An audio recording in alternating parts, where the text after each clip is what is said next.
All right, let's talk about something that can make any transit manager's heart skip a beat, getting a formal finding from the Federal Transit Administration. You know the feeling. That official letter shows up and your stomach just drops. But look, it doesn't have to be a crisis, not at all. In fact, it can be a real opportunity. So today, we're going to give you a clear, actionable playbook for handling these things with confidence, turning what feels like a moment of stress into a moment of strength for your agency. Let's jump in. First things first, let's just get this out in the open, because it's the most important mindset shift you can make.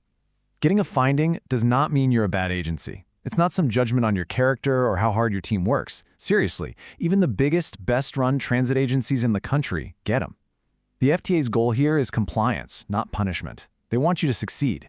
So the real takeaway is this. The review isn't over when you get the finding. In a lot of ways, that's when the most important part actually begins. Your response? Well, your response is everything. So here's our game plan for the next few minutes. We're going to walk through 5 key steps. First, we'll talk about why getting a finding is totally normal. Then, we'll decode what the FTA is actually telling you. After that, we get to the good stuff, building a rock-solid action plan. We'll also cover the common mistakes to avoid, and finally, we'll talk about how to make sure that whatever you fix stays fixed for good. Okay, let's dive right into that first big idea. Getting a finding is completely 100% normal. This is not a sign that you failed, it's just a built-in part of how federal oversight works, and it's designed to keep everyone safe and compliant. I want you to think of it less like you failed the final exam and more like a checkup with a specialist, right? They've just found an issue that needs a little attention, an area where you can get even stronger. The goal isn't to pretend you're perfect and will never ever get a finding. No way! The real goal is to show that you're a responsive, professional partner who takes this stuff seriously. And that all starts the moment you begin to craft your response. Okay, so the letter has arrived. Before you start writing replies or calling meetings, your first job is to become an expert on what that letter actually says. Let's break down how to read it, because getting the details right at this stage will save you a ton of headaches later on. Every formal finding has these 4 key ingredients. First up, the regulation they're citing. This is your North Star. It tells you exactly what standard you need to meet. Second, what they actually found, a specific description of the issue. Third, why it's a problem. This gives you the so what. And finally, the deadline. This one's huge. Put that date in your calendar right now. Read this whole section a few times, and if anything at all is unclear, your first call should be to the FTA for clarification. Trust me, you don't want to waste time solving the wrong problem. Now let's talk lingo. The most serious type of finding is called a deficiency. This means there's a pretty big gap between what's required and what your agency is doing. It's not a small thing. A deficiency always requires a formal written response called a corrective action plan, or CAP. We're going to get into how to build a great CAP in just a minute, but for now, just know this is the one that needs your full attention right away. A step down from that is an advisory comment. Now, this is not a violation. I want you to think of this as free consulting from the FTA. They're basically saying, hey, you meet the standard, but here's a way you could do it even better. A formal CAP isn't required here, but it's always a smart move to write back, acknowledge their suggestion, and say how you plan to use it. It just shows you're proactive and you're listening. And finally, the one you really want to see, a promising practice. This is awesome. This is the FTA calling out something your agency does so well that other agencies could learn from you. It's a huge morale booster. Make sure you share this with your team. No response is needed here. Just, take a moment and celebrate a job well done. All right, let's say you got a deficiency. What now? Well, now it's time to build your response, your corrective action plan, the CAP. This document is your single most important tool for talking back to the FTA. It's how you show them you're on top of it. Think of it less like a letter and more like a project plan that builds confidence. Every great CAP has 5 T ingredients. First, root cause analysis. You got to dig deep and show you understand why this happened, not just that it happened. Next, the corrective action. And you have to be specific. Vague promises like "will improve" are totally useless. Third, a realistic timeline with actual dates. Fourth, name a responsible party. Who owns this? Accountability is everything.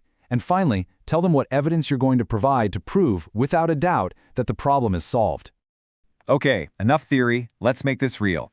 Imagine your agency gets a deficiency because you don't have a written Title VI program. That's Title 6.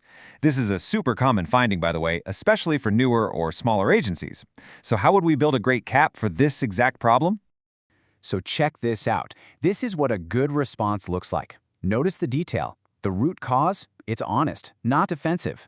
We're new, we're still building things. The action isn't just write a plan, it lists the specific parts of the plan. This shows you get it. The responsible party is the executive director. That signals this has top-level attention. And the evidence is tangible stuff. You're committing to sending board resolutions, photos, actual documents. This is how you build trust. And the timeline? This is where you seal the deal. Look how specific those dates are. This isn't some fuzzy we'll get to it in the fall kind of plan. This creates real accountability.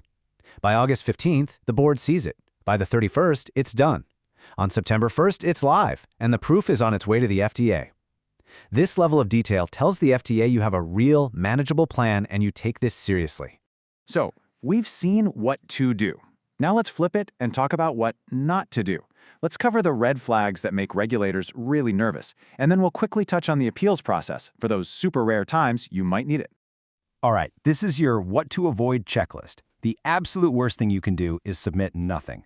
Almost as bad as sending a vague plan that says stuff like, "We will train staff," without saying how or when. Promising to fix something huge in 2 weeks just tells them you don't get it. And of course, if you promise to send proof and then you don't, well, that's bad. But the biggest red flag of all, getting the exact same finding 3 years from now. That tells them there's a much deeper problem. So what if you think the FTA just got it plain wrong? Well, you can appeal, but you have to be really strategic.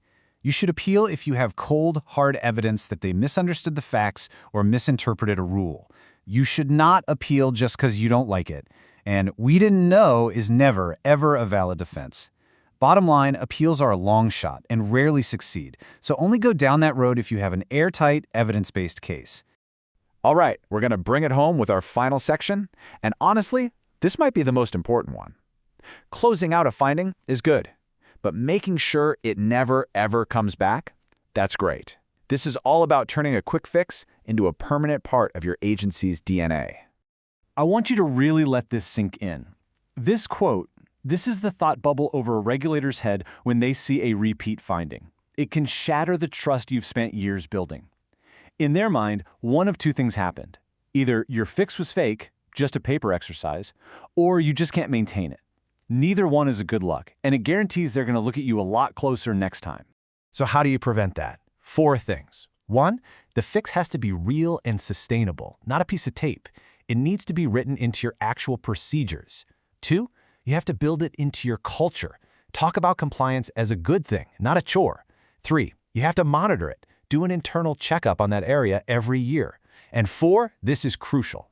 As new people join your team, they have to be trained on the new, correct way of doing things. If that knowledge doesn't get passed on, the fix just dies. And that's really what it all boils down to. When you get that letter from the FTA, you've got a choice. You can see it as a hassle, a box you have to check, or you can see it as an opportunity to find a weak spot and make your whole organization stronger, not just for this one review, but for good. So the question you have to ask your team is right there on the screen. Are we just patching a hole, or are we upgrading our entire culture? Your answer to that will make all the difference.